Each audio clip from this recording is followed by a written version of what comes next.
Muito boa tarde, meus irmãos. Nós saudamos a todos com a graça e com a paz do Senhor Jesus. Estamos felizes pela presença dos irmãos na casa de Deus.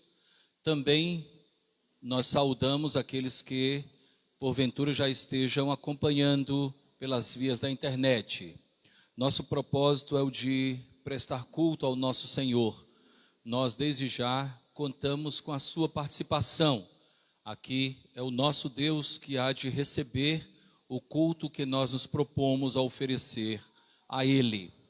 De antemão, nós pedimos as nossas desculpas aos irmãos por conta do problema que houve com o nosso data show. Tá? Não é o data show em si, mas é o controle remoto que não está funcionando hoje. Nós cantaremos os hinos. Os irmãos que conhecerem a letra poderão acompanhar juntamente conosco, mas estaremos prontamente resolvendo essa situação que só foi apresentada hoje. Gentilmente eu peço aos irmãos que se coloquem em pé, nós vamos orar ao nosso Deus, assim nós já estaremos prestando culto ao nosso Senhor. Soberano Deus, nosso Pai, muito obrigado pelo que tens feito em nosso favor, muito obrigado por tua graça que alcançou os nossos corações. Nosso Senhor, recebe aquilo que temos para oferecer-te nesta tarde e noite, Senhor, que em tudo o teu nome seja glorificado. Oramos assim no nome do Senhor Jesus. Amém.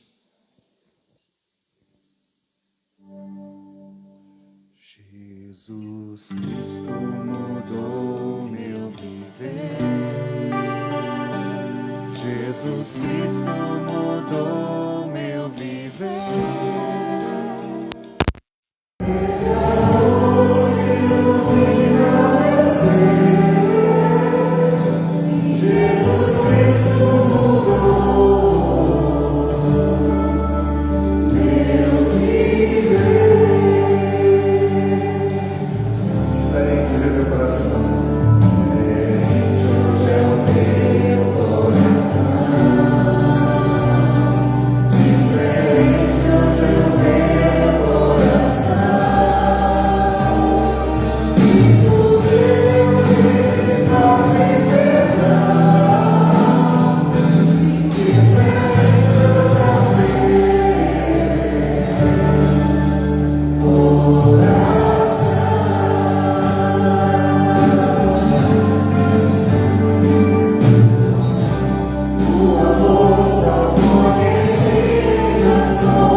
por não termos o nosso data show. Eu sei que os irmãos amam também cantar juntamente conosco, tendo a letra para facilitar, mas esse é um problema que nós brevemente devemos resolver.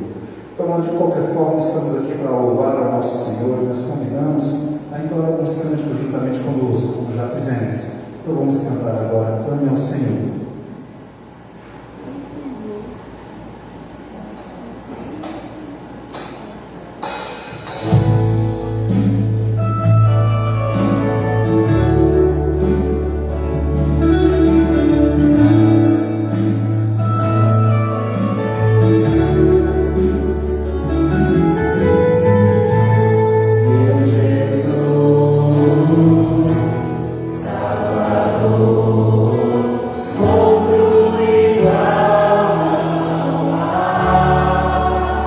Todos os dias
Glória a Deus. Vamos cantar Rio de Vida.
Vamos falar, Deus pode.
nesse mundo, que nós sabemos ser conturbado, que passado por tantos momentos complicados, sabemos que tu estás à frente de tudo. Tu estás em nossos corações, trazendo consolo, alento. Que o Senhor possa continuar fazendo com que estejamos firmes aqui, podendo buscar a Tua presença. Em momentos tão difíceis em que fomos privados de estar com a presença e comunhão, podemos finalmente estar buscando aqui estar em comunhão com os irmãos, buscando estar em um ambiente que canta, que fala da Tua palavra, que louva o Senhor. Que o Senhor esteja nos abençoando nessa noite, trabalhando também a vida de Teu servo, fazendo que as palavras que saem da boca dele saiam do Teu coração. Que tudo que seja feito aqui hoje seja unicamente para a Tua honra e glória. É isso que nós pedimos hoje sim. Amém. Que eu assentasse, meus irmãos.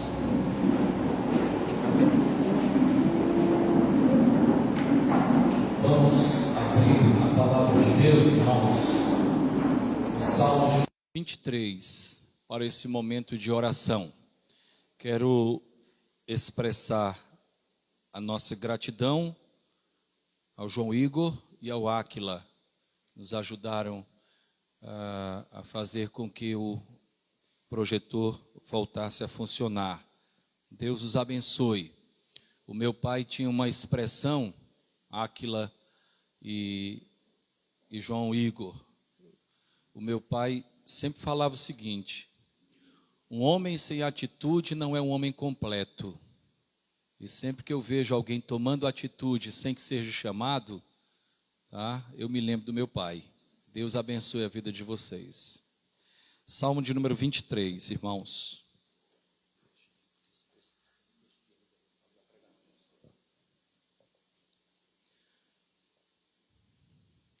O Salmo 23 é um salmo bem conhecido dos irmãos. É um salmo de Davi. Davi que tinha como profissão secular, a princípio, a profissão de pastor de ovelhas. Ele conhecia bem esse ofício. Assim nós encontramos no Salmo 23. O Senhor é o meu pastor, nada me faltará. Ele me faz repousar em pastos verdejantes. Leva-me para junto das águas de descanso. Refrigera-me a alma. Guia-me pelas veredas da justiça, por amor do seu nome. Ainda que eu ande pelo vale da sombra da morte, não temerei mal nenhum, porque tu estás comigo. A tua vara e o teu cajado me consolam. Preparas-me uma mesa na presença dos meus adversários. Unges-me a cabeça com óleo, o meu cálice transborda. Bondade e misericórdia certamente me seguirão todos os dias da minha vida, e habitarei na casa do Senhor para todo o sempre. Amém. Amém. Meus irmãos, do que o Salmo 23 fala? Ele fala a respeito de alguns assuntos de grande importância. Eu procurarei elencar alguns assuntos que estão inseridos nessas palavras de Davi. Davi, conforme falei, era pastor de ovelhas. E há algo muito interessante, né? Quando alguém precisa do serviço de um par seu, alguém que ocupa o mesmo ofício, essa pessoa se torna extremamente criteriosa. Eu tenho amigos de diversas profissões. Eu tenho um amigo que inclusive também é meu colega de pastorado, que é cabeleireiro. E ele fala a respeito do cuidado que ele tem quando ele vai cortar o cabelo, né? Procurar alguém para cortar o cabelo dele, porque ele entende do assunto. Um mecânico que às vezes precisa de um colega. E aí vai. Alguém que precisa do serviço de um colega de ofício. Eu acredito que Davi, como poucos, sabia exatamente acerca do papel de um pastor de excelência. Um pastor que realmente tem um trabalho de excelência. Ele então fala a respeito do Senhor como sendo um pastor por excelência. Por quê? Ele relata então no Salmo 23 as características de um pastor por excelência.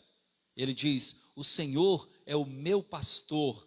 E a primeira característica que ele dá acerca de Deus é que ele é um pastor competente. Nada vai me faltar. Enquanto ovelha eu terei aprisco, enquanto ovelha eu terei cuidado, enquanto ovelha eu terei alimento, enquanto ovelha eu serei cuidado, porque ele é o meu pastor, portanto nada me faltará. Depois ele diz, ele me faz repousar em pastos verdejantes, ele leva-me para junto das águas de descanso, ou seja, os caminhos que ele tem para mim são os melhores. O que Deus tem para mim é o melhor, enquanto pastor. Ele continua ainda dizendo, ele refrigera-me a alma, ele guia-me pelas veredas da justiça, por amor do seu nome, porque ele é fiel ao seu nome, porque ele tem uma reputação, porque ele é um pastor competente, por amor ao seu nome, ele faz isso. Continuando, e ele diz, ainda que eu ande pelo vale da sombra da morte, não temerei mal nenhum, porque tu estás comigo, a tua vara e o teu cajado me consolam. No versículo 4 nós encontramos Davi considerando a possibilidade de, enquanto ovelha, ter que enfrentar um vale escuro, um vale difícil de ser atravessado, mas ainda assim ele diz, eu não temerei, porque tu estás comigo. Porque mesmo na adversidade, eu tenho um pastor presente na minha vida. Mesmo em meio às tribulações, os dias críticos, eu tenho um pastor competente que estará comigo. Ele está comigo, trazendo consigo instrumentos que hão de me ajudar a enfrentar a situação adversa com segurança. E como isso é curioso, né? Vara e o cajado. Ele vem e vem com os seus equipamentos. Ele vem e vem com as suas ferramentas. Ele não vem desaparelhado. Ele vem preparado. Ele está pronto para me consolar em dias difíceis. Versículo 5 diz, preparas-me uma mesa na presença dos meus adversários, unges-me a cabeça com óleo, o meu cálice transborda. E aí nós encontramos Davi falando a respeito de Deus, um Deus que prepara o alimento diante daqueles que conspiram tantas vezes o mal, aqueles que conspiram contra. Ele faz tudo isso, faz com que nós nos lembremos, não é, do que a palavra de Deus nos ensina, não é? Não vos vingueis a vós mesmos, o cuidado, a vingança pertence ao Senhor, porque Deus sabe a medida certa. Às vezes nós nos encontramos tão ávidos, tão dispostos, tão impulsivos em relação a tomadas de atitude, reagimos de uma maneira áspera e nos esquecemos que o nosso Deus tem a medida certa para todas as coisas, inclusive a medida certa para a vingança, porque Ele é Deus, Ele trata com equidade, e equidade é diferente de igualdade. Ele trata de acordo com a realidade vista por Ele. E finalmente, o versículo 6, que fala a respeito da esperança, a bondade e a misericórdia, certamente me seguirão todos os dias da minha vida. E eu habitarei na casa do Senhor para todo sempre. Por que nesse versículo nós temos essa junção de bondade misericórdia e de eternidade. Sabe por quê? Porque nós só temos a eternidade com Deus por conta da sua bondade e da sua misericórdia. Não é por feitos, não é por merecimentos, é por bondade e por misericórdia que vem de Deus. Esse é o pastor competente. Ele é que tem toda condição, capacidade para cuidar das nossas vidas. Que nós depositemos a nossa esperança em Deus. Que nós depositemos a nossa esperança no Senhor. Que nós jamais nos esqueçamos que o nosso Deus cuida de nós. Ele é um Deus cujo amor é tão grande a ponto de ter enviado seu Filho como oferta pelos nossos pecados. Confiemos nele. Entreguemos os nossos amanhãs a Deus. Entreguemos a nossa família a Deus. Entreguemos as nossas demandas ao Senhor com confiança. A confiança que Davi tinha de que Ele é um Deus competente, que Ele é capaz de cuidar das nossas vidas. Nós vamos cantar o hino que vem a seguir, Em Teus Braços.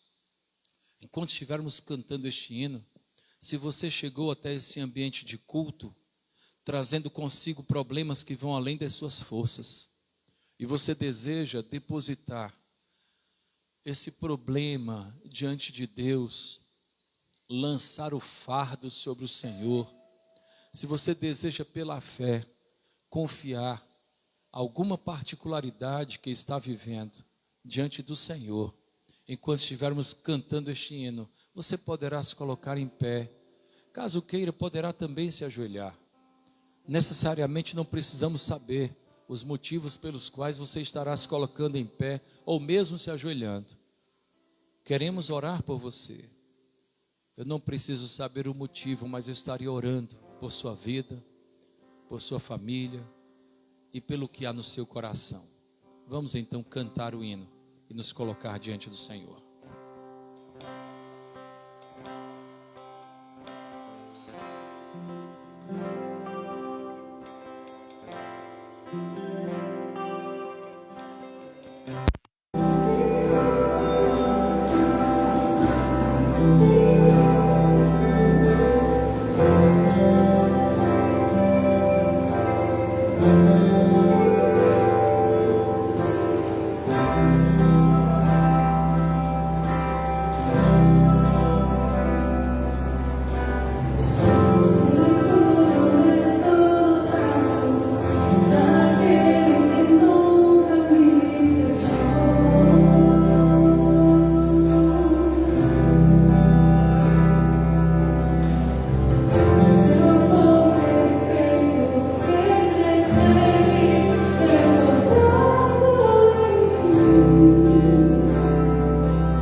Bendito Deus, nosso Pai,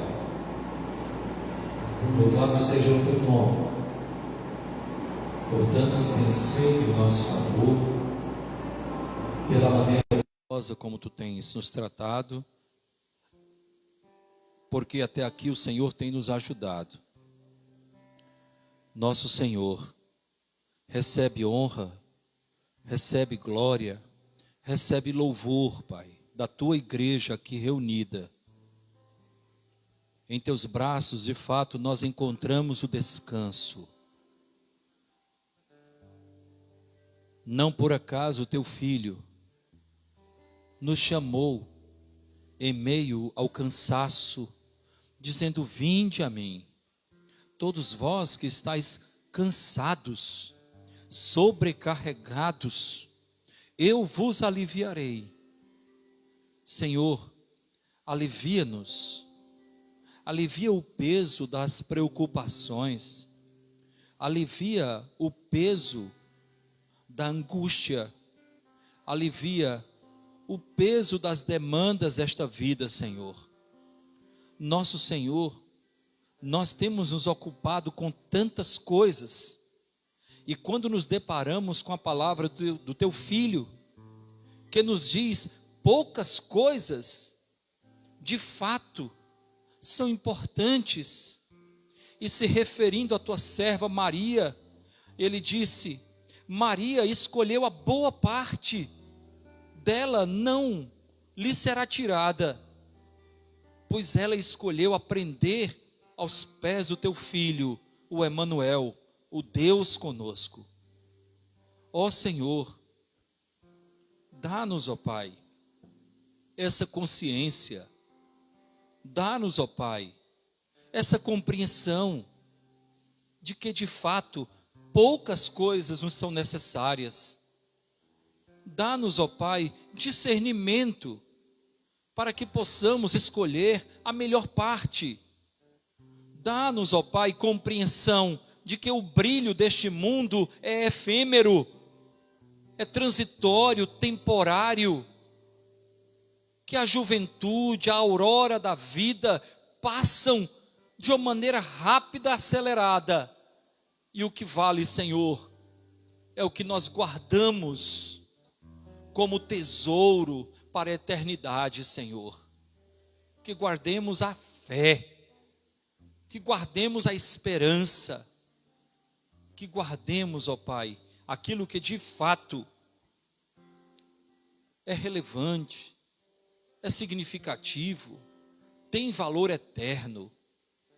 Nosso Deus, enquanto a tua serva cantava este tão belo hino, tantos se colocaram em pé, ó Pai, outros se ajoelharam, Pai,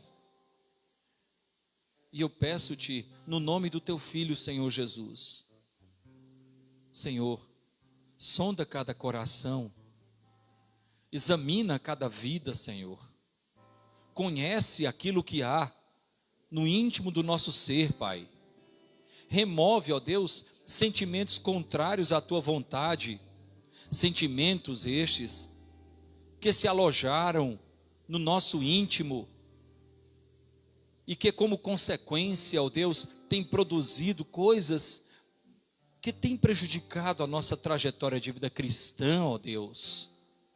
Dá que dependamos de Ti em tudo que fizermos, Pai. Trabalha o nosso ser, ensina-nos a descansar nos Teus braços, Pai. Ó nosso Senhor, sê conosco, dirige as nossas vidas, sê com aqueles que não puderam estar conosco por motivos de enfermidade, visita as casas onde há enfermos, Pai, derrama bálsamo curador sobre cada ferida, sobre cada enfermidade, sê com aqueles que estão em viagem, e ser com aqueles que simplesmente foram negligentes, Pai, em relação à frequência à Tua casa. Tem misericórdia deles, Pai, e traz-os novamente à Tua presença, Pai. Nosso Senhor, nós sabemos que nada é produto do acaso, por isso nós te pedimos que tu possas trabalhar o coração, porque é do coração que partem os caminhos da vida, as saídas da vida. Trabalhe o nosso coração, Pai. Oramos assim, no nome do Senhor Jesus. Amém, amém. Queiram assentar-se, meus irmãos queridos.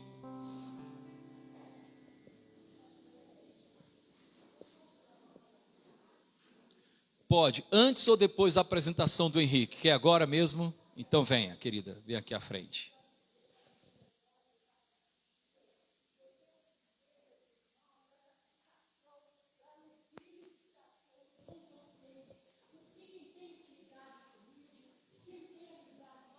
A mim, entendeu? Eles sabem do problema que eu estou enfrentando, entendeu? Eu vou abrir o jogo aqui para vocês. Eu estou com tumor na medula, tá? E hoje, pela primeira vez, eu consegui levantar. Eu consegui louvar a Deus em pé. Entendeu? Então é maravilhoso. Eu quero dizer para vocês que vocês continuem, tenham fé, acreditem que esse Deus, sabe, Ele fez milagres no passado e continua fazendo no presente. Eu tenho aqui o meu marido aqui, eu tenho aqui irmãos que frequentam a minha casa para testemunhar o que eles têm visto lá na minha casa comigo. Eu tenho aqui a minha muletinha, que é o meu marido, e eu só entrava na igreja pendurada no braço dele, me arrastando. E hoje eu estou aqui de pé, porque o Deus que nós servimos é o Deus de ontem, de hoje e de sempre. Creiam o que vocês estão passando. Deus é capaz, Deus é misericordioso, Ele faz milagres sim. Então, eu gosto muito de um louvor que diz: a última palavra, ela não vem do médico, a última palavra, ela vem de Jesus, e eu estou aqui para provar para vocês, em nome de Jesus. Muito obrigado, Senhor, que tu possas operar, assim como tu fizeste em minha vida, Pai, nesses irmãos que estiveram aqui de pé, eles terão a tua resposta, eles virão também, Senhor. Eu creio, meu Pai, eu creio, Senhor, na petição de cada irmão, Senhor, que nós oremos, que nós continuemos em nossos lares, Senhor, orando um pelos outros, e Deus vai fazer a obra. Creia, meu irmão, em nome de Jesus. Amém. Eu vi logo, irmã Néia, que a senhora veio sentar na frente aqui, eu digo, olha Deus operando. Sentar. Amém, amém. Pastor Kennedy, vem aqui na frente, por favor. Eu gostaria de convidar o Henrique para vir aqui à frente. Cadê o Henrique, hein? Ah, tá ali o Henrique. Chegou o grande dia. O Henrique vem caminhando também, irmã Néia. Geralmente as crianças são apresentadas no braço, mas o Henrique também veio caminhando. Cadê a família toda? Família Vieira, Thalita, o esposo, família querida. O irmão Vieira não pôde vir, né? Ah, tá bom, irmã. Ex-ovelhas queridas da boa cidade de Teresina, amigos. Cadê o pastor Kennedy para me ajudar? Ah, está aqui. Meus irmãos, esse é um momento singelo. E como Deus está abençoando. Eu sinto tanta paz nesse dia na presença de Deus, irmãos. Esse culto está sendo tocante para o meu coração também, irmã Néia. Sabe, essa liberdade que o Espírito Santo nos dá de repartirmos e sermos edificados mutuamente. Isso é algo muito precioso e impagável. Esse é um momento muito singelo, quando a gente, enquanto igreja, quando nós, enquanto igreja, recebemos o Henrique. O Henrique é uma bênção, filho da Martiele e do Maxwell. São muito queridos, alguns aqui talvez não saibam, mas o Maxwell foi minha ovelha lá em Teresina. Eu era jovem, não era, dona Ana? Outro dia... Você continua, Thalita, jovem, mas eu publiquei uma música do Hugo cantando durante a semana e eu vi mensagens lá do povo de Teresina. Pastor, parece o senhor naquele tempo. Aí Mas eu estou muito feliz em receber essa família querida. Está ali os pais da Martiele, que são muito caros também para nós. E o Henrique nasceu em meio ao início da pandemia, não foi, Martiele? E nós tivemos tanta dificuldade para vivermos esse momento conjugando a liberdade de culto coletivo com a presença também da família, até porque a Thalita está morando na Europa, né?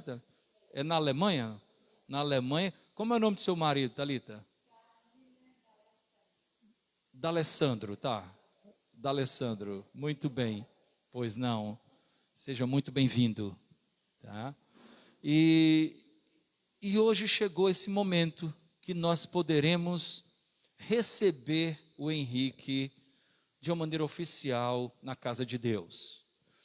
Isso aconteceu com Jesus. Aqueles que têm podido estar conosco na terça-feira, tá? Ou estão acompanhando pela internet, têm acompanhado o estudo no Evangelho segundo Lucas. E nós estudamos recentemente o que aconteceu com Jesus quando nasceu. A mesma coisa, Martiele, que vocês estão fazendo com o Henrique, José e Maria fizeram com Jesus. Os levaram ao templo e ali consagraram o menino Jesus.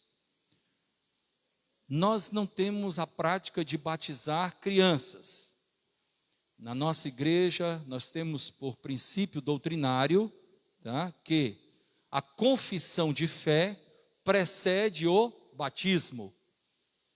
Hoje, inclusive, nós falávamos sobre isso com a classe discipulado. Os irmãos que serão batizados no próximo domingo. Então, a confissão de fé, a profissão de fé, precede o batismo, e não o contrário. Portanto, nós somos credobatistas, porque nós cremos e somos batizados, tá certo? E não pedobatistas. Nessa perspectiva, hoje nós apresentamos o Henrique e posteriormente, para a glória de Deus, ele será batizado, tá? Após confessar o Senhor Jesus, como você e eu já fizemos. E nós estaremos orando nesse instante pelo Henrique. As crianças tinham uma predileção por parte de Jesus. Houve uma ocasião que algumas crianças queriam chegar até o mestre. E alguns líderes da época tentaram impedir que as crianças chegassem até Jesus. E o Senhor Jesus disse: deixai vir a mim os pequeninos. Deles é o reino dos céus. Aquele que não se tornar como um deles, como uma criança, esse não verá o reino dos céus. De modo que nós recebemos com muita alegria o Henrique e vamos orar por ele. Será que ele topa vir para o meu braço, hein, Maxwell? Vem para o braço do tio, para te contar uma história, pastor. Eu peço que a igreja se coloque em pé agora. O pastor Kennedy vai orar pela vida do Henrique, por sua família, que o Senhor continue abençoando. Pastor Kennedy, por favor. Glorioso e eterno Deus, Pai, nesse instante nos colocamos diante de Ti, em Tua casa. Para em Tua casa ser apresentado um dos Teus pequeninos, o Henrique, Senhor, que está nesse momento entre nós, sendo apresentado oficialmente à Tua congregação. E nós queremos Te pedir apenas uma coisa, Senhor, só uma, que Henrique cresça nos Teus caminhos. Amém. Que o Henrique se torne um homem, à Tua imagem e semelhança. Um homem bom, um homem misericordioso, um homem cuidadoso. uma criança, um jovem, um adolescente, um homem que respeite o seu pai, respeite a sua mãe, que cuide dos seus irmãos. Um homem que, quando crescer, constitua a sua família e ele reproduza aquilo que nós estamos vivenciando hoje. Que ele traga à tua casa todos os filhos que é o dever dele, Senhor. Abençoa a toda a sua família, Senhor. Os guarda, os protege das intempéries da vida. Afaste qualquer mal dele, Senhor. Não permita que ele sente a mesa do inimigo, Senhor. O protege, o guarde, enche o seu coração de alegria, de paz e de esperança, vinda de ti, Senhor. Na certeza, Senhor, que nesse momento, tu estás aqui conosco, nesse ato solene de apresentação do Henrique, desde já, nós te agradecemos por tudo que já fizeste na vida dele, por tudo que estás fazendo e pelo muito que haverás de fazer ao longo de toda a sua vida. Nós te agradecemos em nome do teu Filho amado, o nosso Senhor Jesus Cristo. Amém. Queiram assentar-se, meus irmãos. Obrigado, Deus abençoe. Parabéns, parabéns. Bom demais.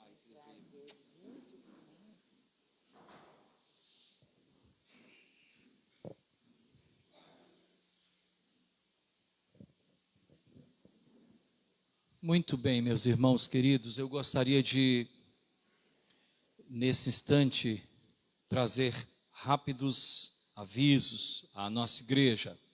Objetivos. Não somos uma igreja ativista, mas temos os nossos encontros, os nossos serviços. Nós nos reunimos na terça-feira às 20 horas para o culto de doutrina e oração. E nós contamos com a presença dos irmãos. Estamos estudando, conforme anunciamos, o Evangelho segundo Lucas. Tem sido uma bênção a terça-feira à noite. Eu fiquei muito feliz na última terça porque nós começamos a receber novas pessoas que não vinham outrora e passaram a vir. E eu gostaria de lhe encorajar a se juntar a esse grupo que reserva a terça-feira à noite para o crescimento no conhecimento da palavra de Deus. Eu gostaria de ainda dizer que no próximo domingo nós teremos culto com batismo e ceia. E nós convidamos você a estar presente. Hoje nós tivemos a última aula com o grupo, uma aula muito boa, uma boa conversa, firmando as bases da fé cristã, e esse grupo estará testemunhando por meio do batismo no próximo domingo, às 17 horas, com o nosso culto. Primeiramente, 17 horas em ponto, nós teremos a profissão de fé, de modo que eu peço que você chegue cedo no próximo domingo, se possível um pouco antes das 17 horas, porque às 17 horas em ponto nós teremos a profissão de fé dos candidatos ao batismo. Em seguida, nós, durante o culto, estaremos realizando o batismo e ceia, a ceia do Senhor. Então será um grande culto, como dizia o meu avô e os mais antigos, né? Alguns aqui já ouviram essa expressão, será um banquete espiritual, não é? Alguns antigos gostavam muito dessa expressão. Certamente nós teremos um banquete espiritual no próximo domingo. Nosso culto natalino acontecerá no dia 19 de dezembro. Então, reserve também essa data. Será um culto temático, um culto onde nós estaremos abordando a importância do nascimento daquele que nos trouxe a paz, o perdão, a salvação. Nós temos visitantes conosco, né? E eu gostaria que vocês me ajudassem, não é? Apresentando aqui, a Adriana, pode me ajudar, Adriana? Pois não. Oh, pois não. Amém. Amém. Amém. Seja muito bem-vindo. Aonde? Parajuru. Parajuru. Seja muito bem-vindo. Tá. Deus o abençoe. O senhor quer dar uma palavra? Ah, pois não. Pois não, seu Franzé. Opa.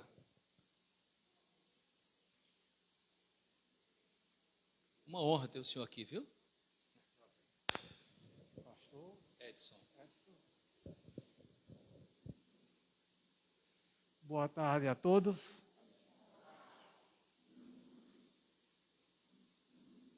Pastor Edson e comunidade da Igreja Batista, que eu admiro muito. O nome em si já diz, o batismo de Jesus por São João Batista. Então, a igreja já, a princípio, leva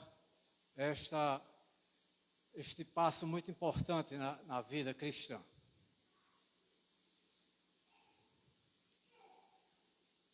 Eu quero iniciar dizendo para vocês todos uma saudação, Fratelli Tutti, ou seja, somos todos irmãos. Somos todos irmãos. Eu sou católico, pertenço à Igreja Católica, fui quase padre e gosto muito, claro, das coisas de Deus, leio muito e não poderia deixar de dar a minha participação aqui para vocês, como um filho de Deus. O pastor Carlos iniciou maravilhosamente bem com o Salmo 23, pois ele leu para vocês, para nós todos, a própria biografia. O Senhor é meu pastor. Nós somos dependentes.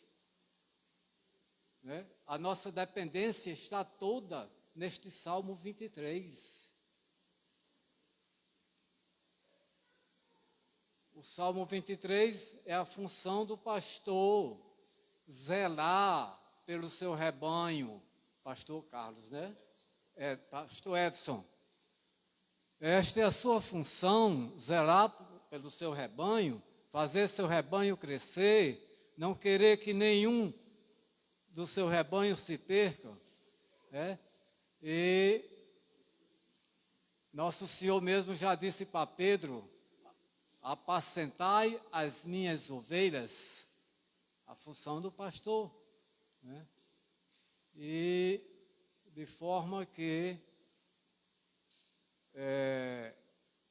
estejamos todos em comunidade, como eu disse já que Fratelli Tutti quer dizer, somos todos irmãos, então devemos viver em união uns com os outros,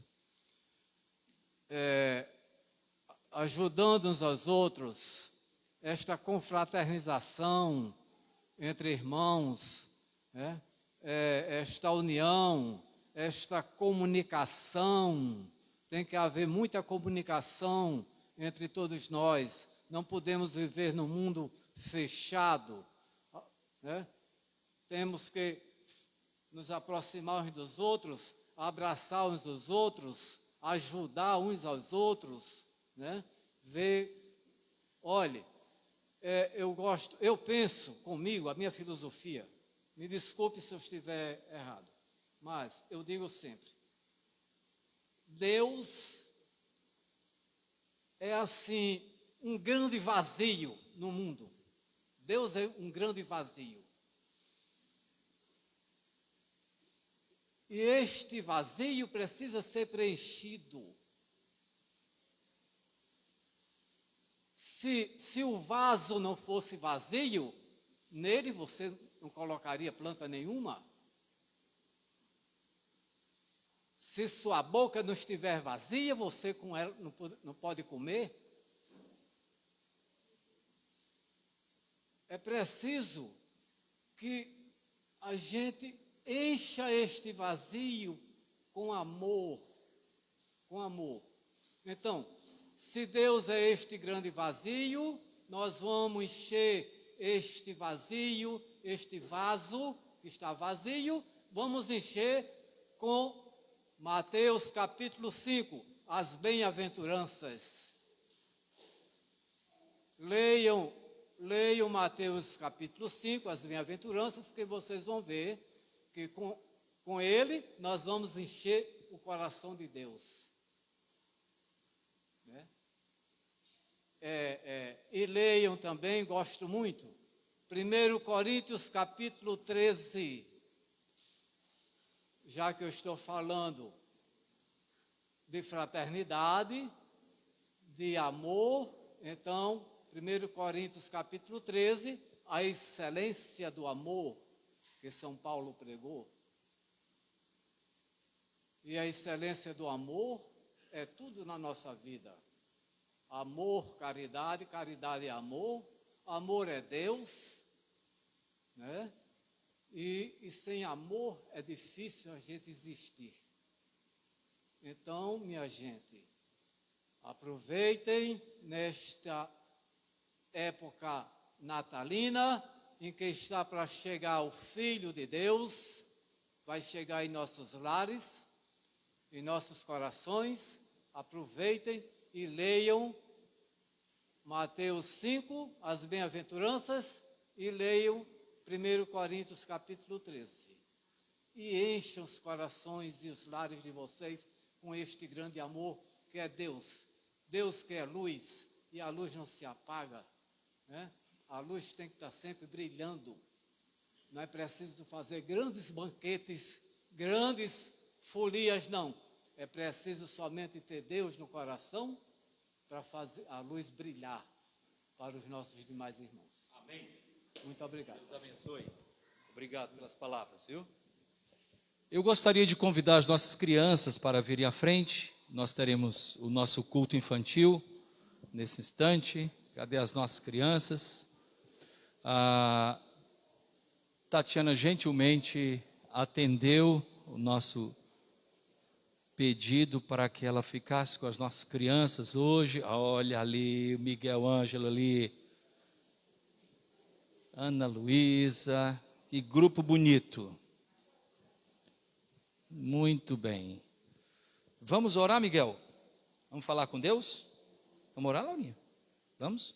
Vamos orar então com as nossas crianças. Vinícius, vamos lá? Vamos orar. Eu falarei e vocês poderão repetir, tá bom, Guilherme? Tudo bem? Senhor nosso Deus, muito obrigado por este momento, quando nos encontramos na sua casa.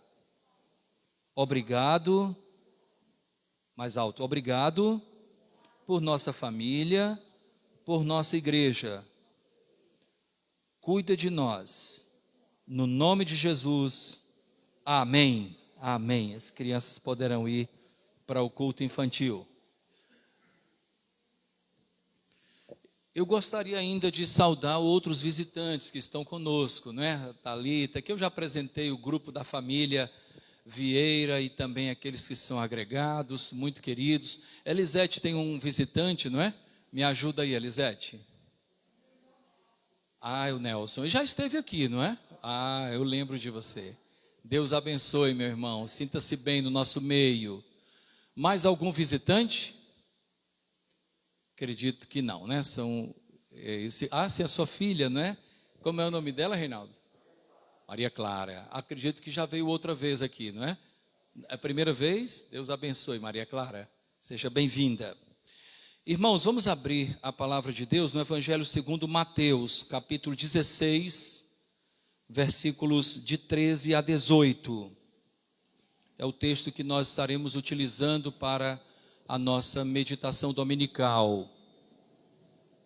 Mateus capítulo 16, versículos 13 a 18.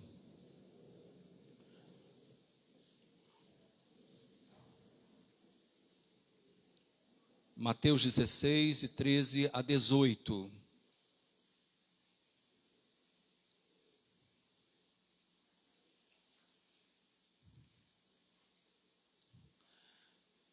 Peço que você permaneça com a sua Bíblia aberta após a leitura, assim você poderá acompanhar a exposição da palavra de Deus. Indo Jesus para os lados de Cesareia de Filipe, perguntou a seus discípulos: quem diz o povo ser o Filho do Homem?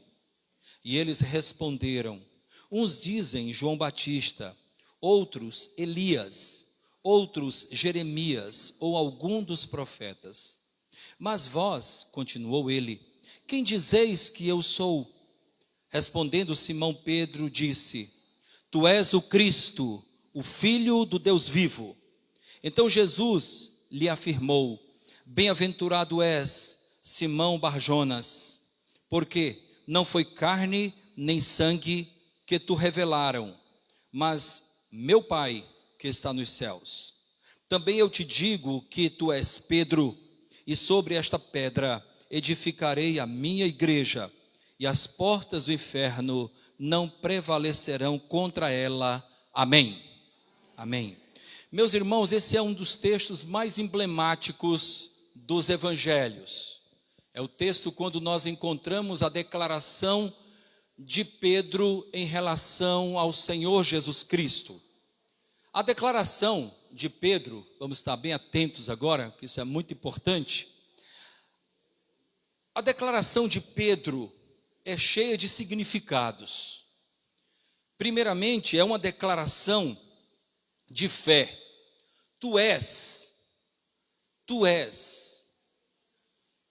Em outras palavras, ele dizia: eu creio que tu és. Tu não estás ocupando um cargo, tu não estás ocupando a função de Salvador. Tu és o Cristo. Portanto, primeiramente é uma declaração cheia de fé, uma declaração de quem crê. Em segundo, é uma declaração contundente, categórica e terminante. Tu és o Cristo, não um Cristo, mas tu és o Cristo. Declaração, portanto, contundente, categórica e terminante. Não há lugar para outros. Tu és o Cristo.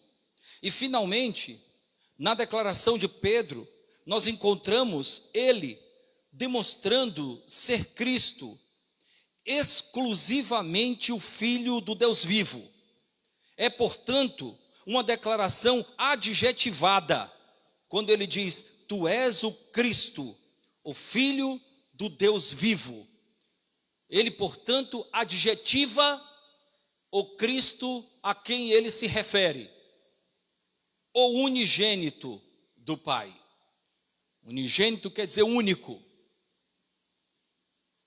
Posteriormente, ele passará a ser chamado de primogênito, porque por meio dele nós também nos tornamos filhos de Deus. Foi o que nós encontramos lá no Evangelho segundo João. Veio para o que era seu, mas os seus não o receberam. Mas a todos quantos o receberam, deu-lhes o poder de serem feitos filhos de Deus. Portanto, Cristo passa a ser primogênito do Pai. Esse texto me chama a atenção por vários motivos. Eu tive que fazer um resumo para que eu não fosse tão cansativo nesta tarde, noite tão especial como a que nós estamos vivendo. Mas eu gostaria de expor alguns destaques que me falaram ao coração a partir desse tão conhecido texto. Fazendo uma releitura pausada, nós já encontraremos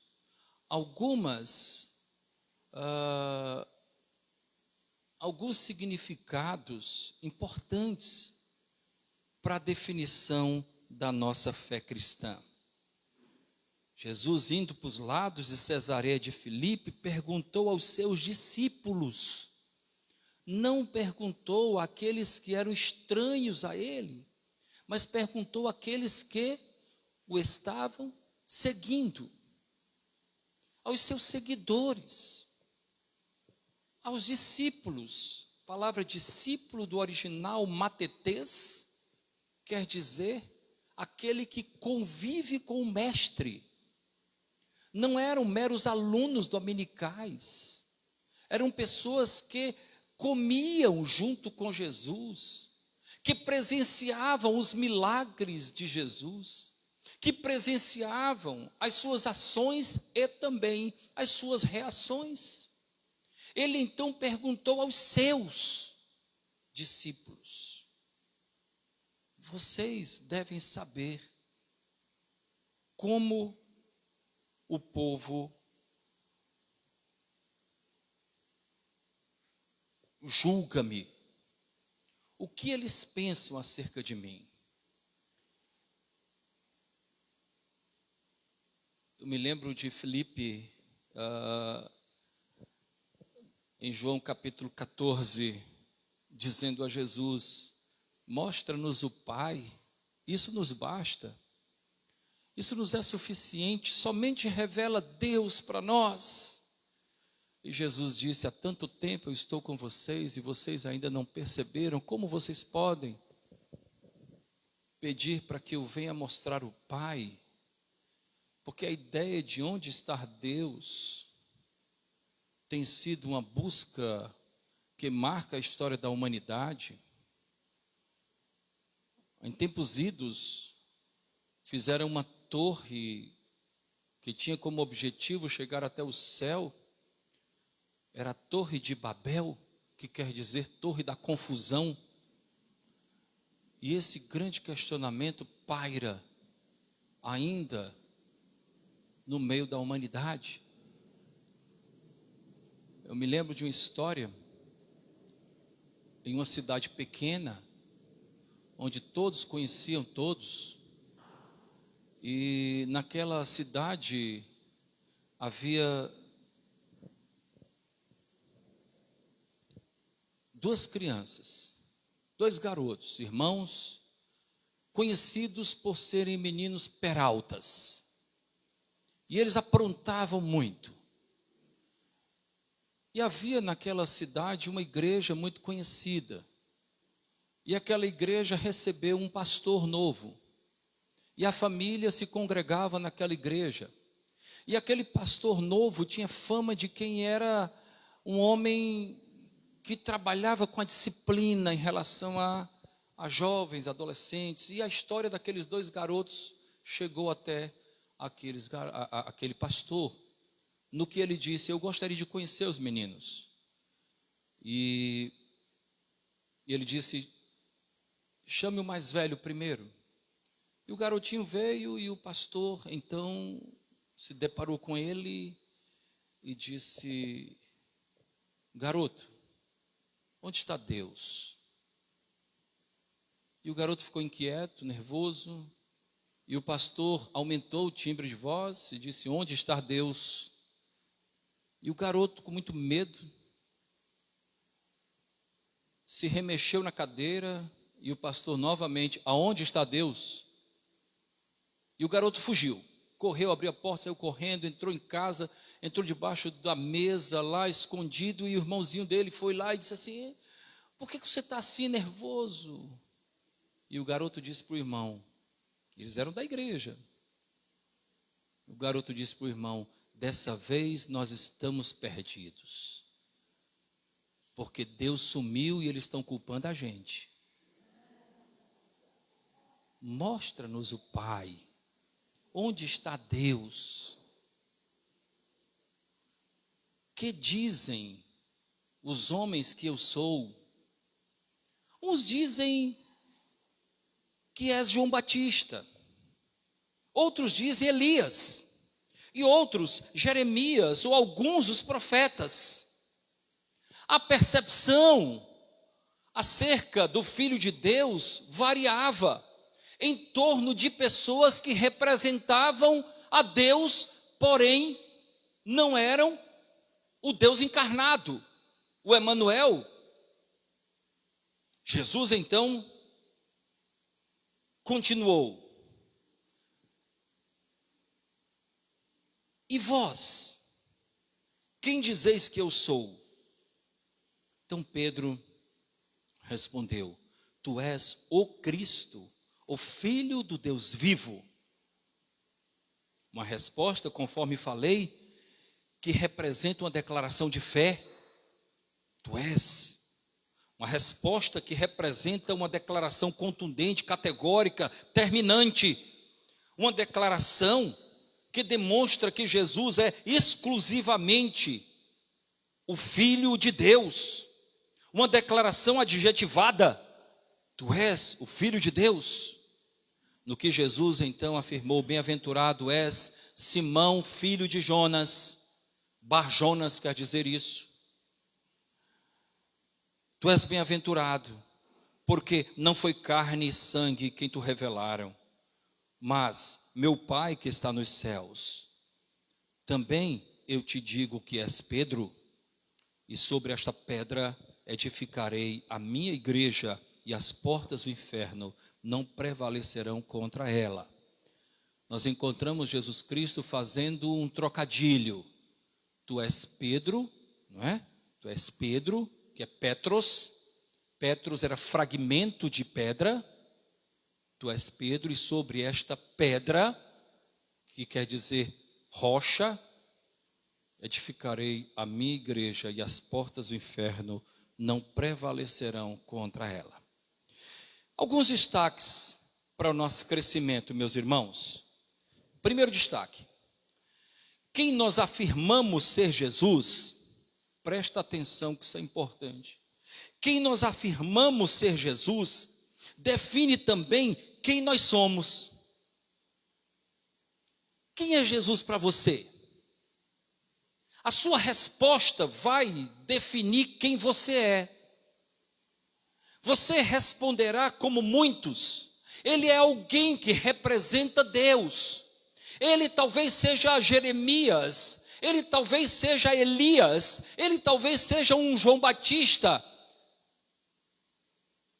Ou você poderá responder: Jesus é o Cristo, o Filho do Deus vivo, o Emanuel, o caminho, a verdade, a vida, a água que descedenta-nos a sede, o pão que nos alimenta a alma, a porta de acesso ao Pai, o caminho, a verdade, a vida, tudo para nós.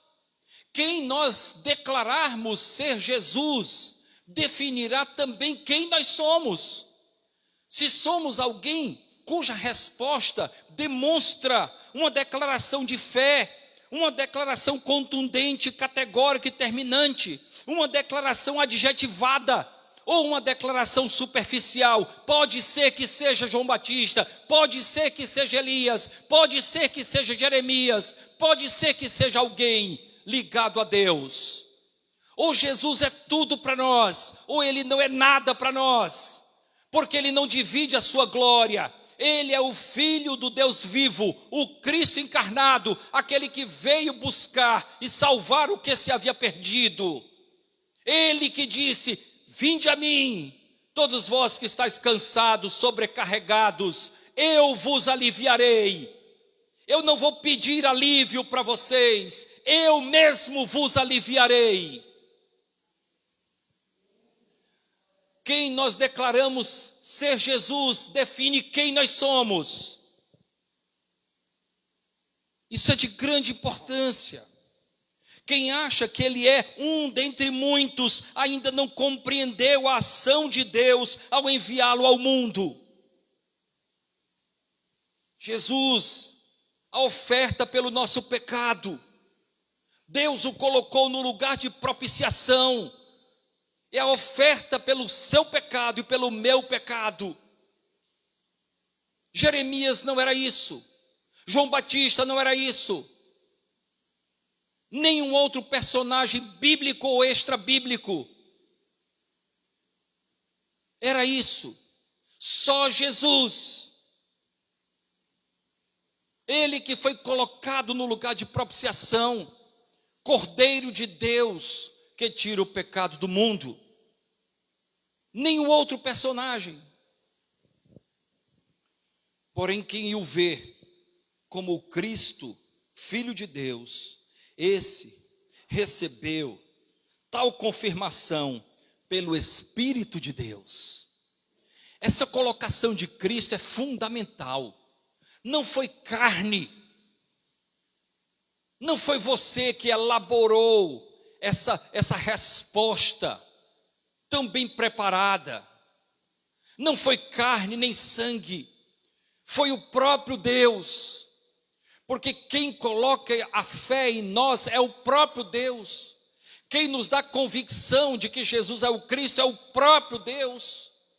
Por isso que o apóstolo São Paulo diz assim: é pela graça que vocês são salvos, isso por meio da fé, e isto não vem de vós, nem graça nem fé vem de vós, é dom de Deus, não vem por obras para que ninguém se glorie. Por esta razão, Jesus disse: não foi carne nem sangue que te revelaram, mas meu Pai que está nos céus. É uma resposta espiritual. É uma confirmação divina. É dádiva de Deus reconhecer.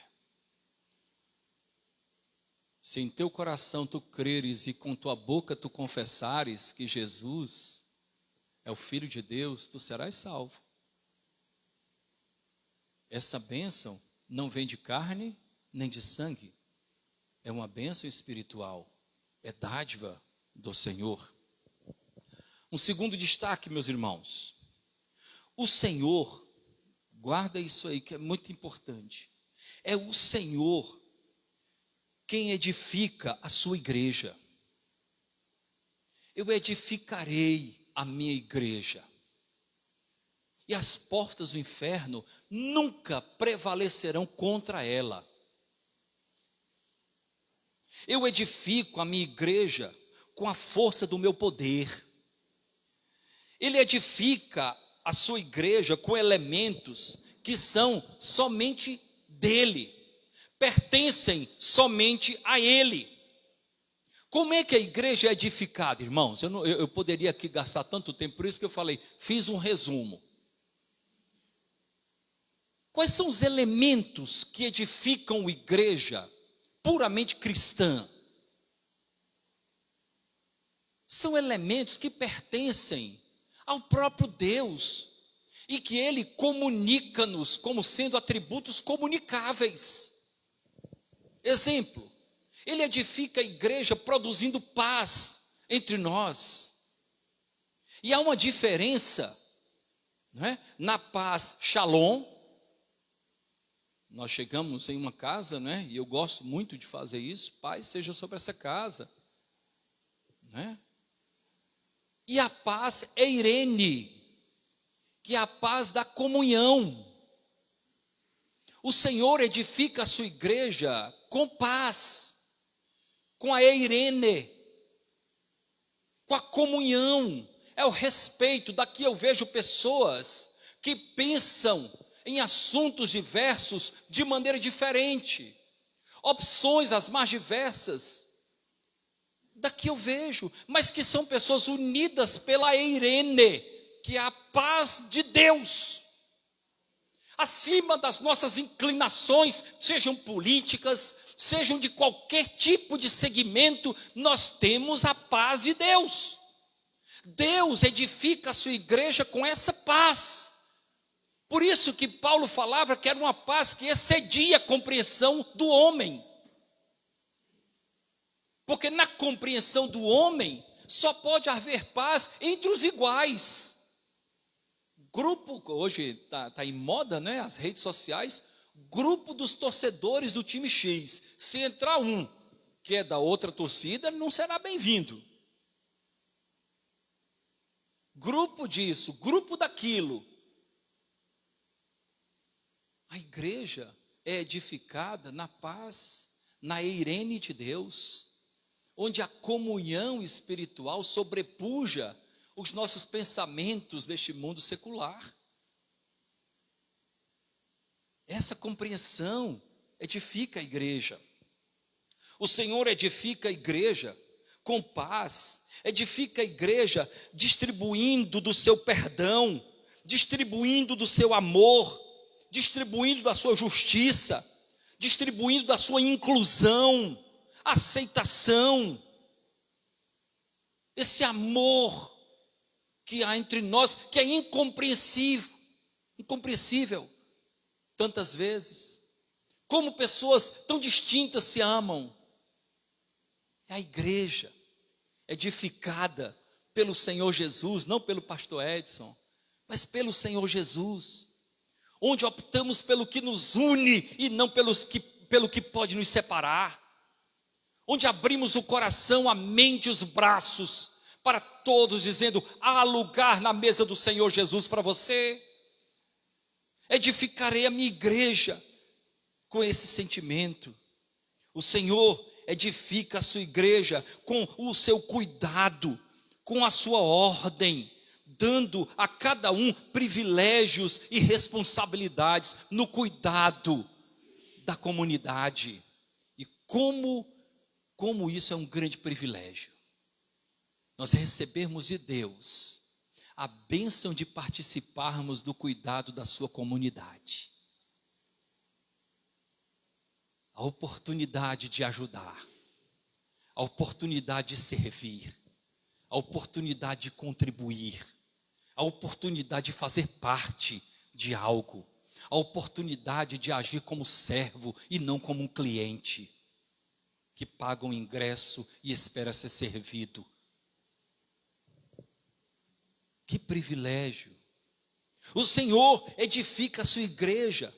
A partir, isso para mim é tão precioso, presta atenção, para que você possa também compreender. O Senhor edifica a sua igreja a partir de algo visível a nós, sobre esta pedra, pronome demonstrativo, não é essa distante, é esta pedra. Aí, você pode interpretar que isso não vai fazer diferença na mensagem. Esta pedra pode ser a declaração de Pedro: tu és o Cristo. Esta pedra pode ser o próprio Senhor Jesus. Esta pedra poderá ser também o próprio Pedro. Conforme eu disse, Petros, fragmento de pedra. Pode ser. Existem as 3 linhas, que não trazem consigo qualquer dificuldade doutrinária, teológica. Sabe por quê? Porque o mais importante é que Ele é o edificador, é que é Cristo quem edifica. Se for a verdade, é por meio dele que usa aquela verdade para fazer diferença no meu coração e no seu. Se é o próprio Cristo, amém por isso, porque Ele edifica a partir do seu próprio nome. E se for Pedro, qual o problema que há nisso? Porque ele pega o imperfeito para fazer com que aquilo que o homem não consegue fazer, Ele mesmo estabeleça para a sua glória. O mais importante é que Ele é o edificador. E Ele edifica a partir da sua própria realidade, edifica por meio do meu testemunho, da minha fé, da minha mordomia de tempo, de finanças, da minha contribuição, da minha presença entre os irmãos. Ele edifica a igreja através daquilo que é visível aos olhos. Sobre esta pedra edificarei a minha igreja. vezes nós pensamos que Deus é complicado, misterioso ao extremo. Não, não. Ele coloca diante de nós coisas que são fáceis de serem interpretadas na ótica espiritual. João Batista, que foi considerado pelo próprio Senhor Jesus como o maior de todos os profetas, nenhum outro profeta nascido de mulher foi maior que João, disse o próprio Senhor Jesus, e ainda disse, a lei e os profetas vão até João, nele se encerra. Esse João Batista que teria, a partir do depoimento do mestre, teria humanamente falando, motivos para ser vaidoso, para trazer para si mérito. Ele disse, não, importa que eu diminua para que ele cresça. Eu não sou digno sequer de atar as suas sandálias. Portanto, o Senhor edifica a sua igreja a partir daquilo que é visível.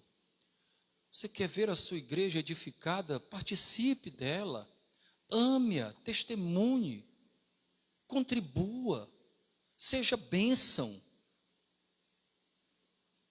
É a partir de cada um, porque nós somos fragmentos da rocha eterna que é o Senhor Jesus.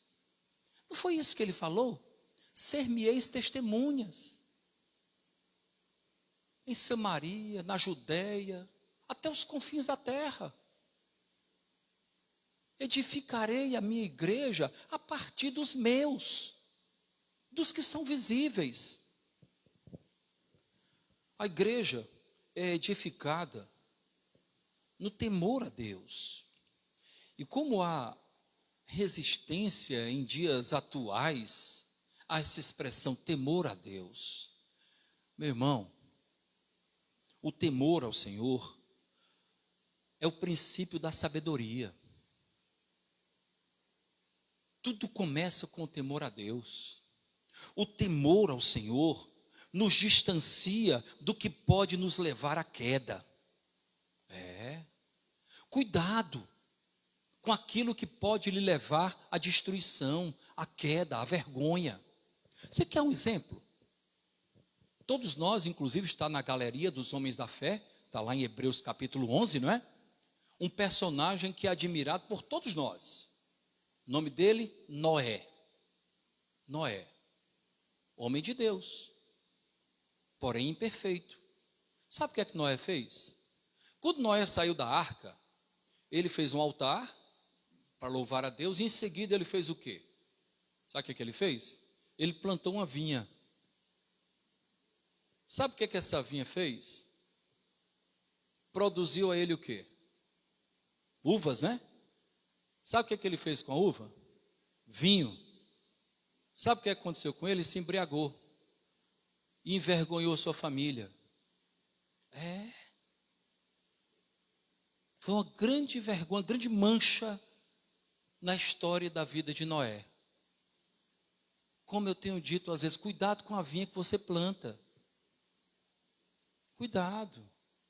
O que aparentemente parece ser bom é uma bênção. Então, cuidado, para posteriormente não servir de vergonha, de constrangimento. O temor do Senhor nos distancia do que pode nos levar à queda. O temor do Senhor nos distancia da prática do mal. Nos distancia. Já chegando à parte final, quero ainda contar uma ilustração para fixar o entendimento. Conta-se que 2 cocheiros habilidosos foram desafiados por um jovem. E aquele jovem disse assim, eu gostaria de saber em que distância vocês conseguem passar daquele abismo.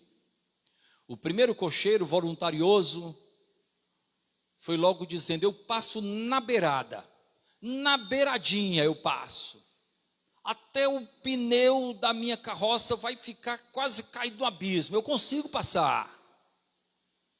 Enquanto que o outro disse o seguinte: pois eu vou passar o mais distante possível, porque eu sei a profundidade do abismo.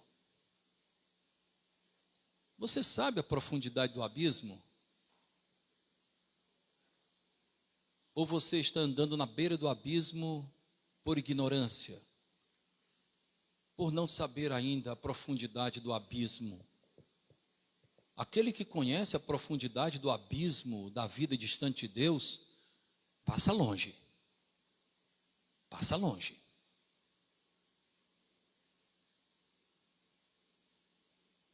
Por isso que eu tenho dito, às vezes, que quando nós estamos deliberadamente pecando, nós estamos declarando que Deus não existe.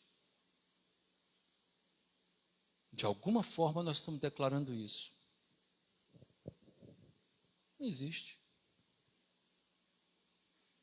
Eu posso passar na beira do abismo, talvez você não saiba ainda.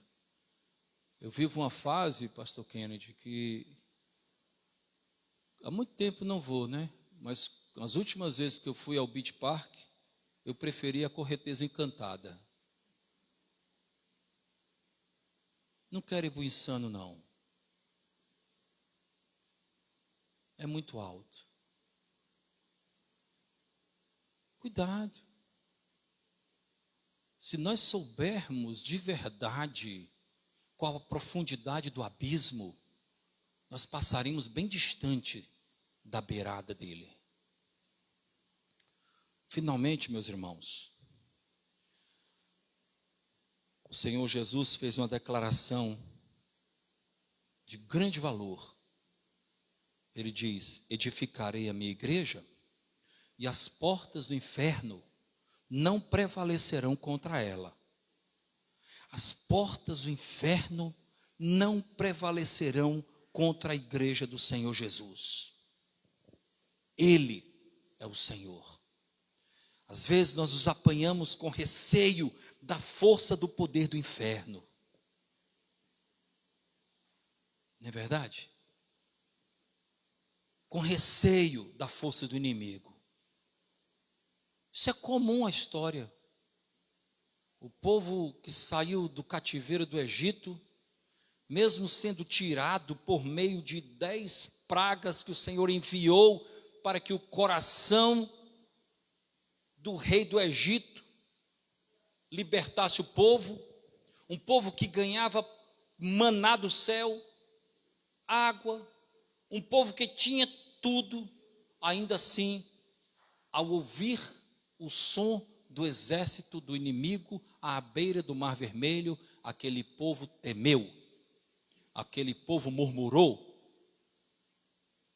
Será que o mesmo Deus que transforma águas amargas em águas doces, que abre mar, que liberta-nos do cativeiro do pecado, que já operou milagres na vida de tantos, nós ouvimos agora há pouco aqui a irmã Néia declarando a bênção do que Deus tem lhe dado, um Deus que tem nos preservado.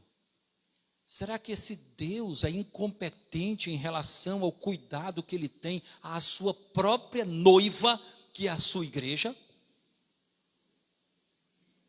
Acredito que quando nós temos receio da força do inimigo, nós estamos minimizando o poder de Deus, o cuidado de Deus. Nós precisamos confiar no Senhor, de fato crermos que Ele não está alheio a nada do que passamos, que Ele conhece a nossa situação.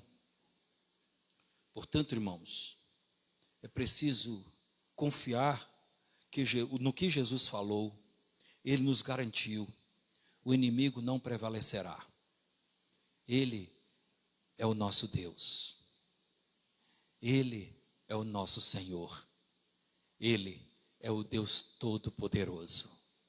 Que nós possamos viver com essa confiança, com essa esperança, sendo edificados a cada dia como igreja viva do Senhor, sendo edificados com paz, sendo edificados com perdão, com amor, com justiça, com características que nos identificam com o nosso Senhor. Que a sua bênção seja sobre a nossa vida, que a sua bênção seja sobre a nossa igreja, que a sua bênção seja sobre a nossa família e que o nome do Senhor em tudo seja glorificado. E o povo de Deus diz: amém. Glória a Deus. Vamos orar. Muito obrigado, Senhor Deus, por tua palavra. Muito obrigado por tanto que tens feito em nosso favor. Nosso Deus, aperfeiçoa-nos a cada dia, para que possamos melhor te servir. Nosso Senhor, dá que sejamos mais que ouvintes, dá que sejamos praticantes da tua palavra. Assim o teu nome será glorificado. No nome de Cristo é que nós oramos. Amém. Meus irmãos, nós vamos cantar o último hino. Canta minha alma. Enquanto estivermos cantando este hino, nós poderemos consagrar as nossas vidas no altar do nosso Deus. Como consequência, poderemos consagrar parte daquilo que o Senhor tem nos dado. Nossos dízimos e ofertas poderão ser consagrados enquanto estivermos cantando este último hino. Não se constranja nesse momento. A Bíblia diz que Deus ama aquele que dá com alegria. Nós temos responsabilidades, lembramos que nós estamos aí visualizando a possibilidade de colocarmos energia solar, uma usina de energia solar em nossa igreja. Já temos uma parte, como eu tenho atualizado os irmãos no grupo da igreja, já temos R$ 7.300 reservados para isso, tá certo? Para esse fim. E caso você queira contribuir para esse fim, por favor, identifique, tá certo? Identifique, que aí nós vamos imediatamente atualizando a nossa conta, esse nosso objetivo de termos energia solar aqui em nossa igreja. E nós devemos também participar da vida da igreja, contribuindo regularmente para as nossas despesas, para que o Senhor também seja glorificado por meio do cumprimento dos nossos compromissos como igreja, como instituição formal. Vamos ficar em pé, meus irmãos, vamos cantar este belo hino, Canta Minha Alma, e enquanto isso poderemos consagrar ao Senhor em forma de culto, poderemos consagrar parte do que Ele tem nos dado. Jesus,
Temos a presença de todos, a presença dos visitantes. Leve um abraço fraterno lá na cidade de Parajuru. Deus o abençoe. Sempre que vier em Fortaleza, nos visite. O senhor será sempre muito bem-vindo. E isso também se estende a todos, né? Até a turma da Alemanha, tá certo? Vindo a Fortaleza, nos visite. Turma de São Paulo, lá, irmão da Lisete, enfim, todos os nossos visitantes. Que nós tenhamos todos uma semana de paz, uma semana na presença de Deus. Que tudo que nós fizermos seja condicionado àquilo que Deus espera de nós. Gilton, viaja essa semana ainda, Gilton? É? No dia 19? Dia 9? Está perto, né? Mas na terça está aqui, né? Se Deus quiser, né? Pronto, na terça estaremos juntos aqui para a glória de Deus. Nós desejamos, portanto, a todos uma semana de realizações. Nunca nos esqueçamos que os pensamentos e caminhos de Deus são mais altos que os nossos caminhos e pensamentos. Que nós optemos pelos caminhos e pelos pensamentos de Deus. Porque aquilo que eu penso hoje, eu posso pensar diferente amanhã. No entanto, aquilo que Deus pensa é permanente, é perfeito. Ele é criador de tudo que há. Que o nosso Deus nos dê discernimento, que Ele nos dê uma grande semana, onde nós poderemos testemunhar do seu amor. Recebamos a bênção apostólica. Que a graça do nosso Senhor e Salvador Jesus o Cristo, que o amor de Deus, o nosso eterno Pai, que a comunhão e a consolação do Deus Espírito estejam conosco hoje e sempre. Amém. Queiram assentar-se, com oração silenciosa estamos pedidos.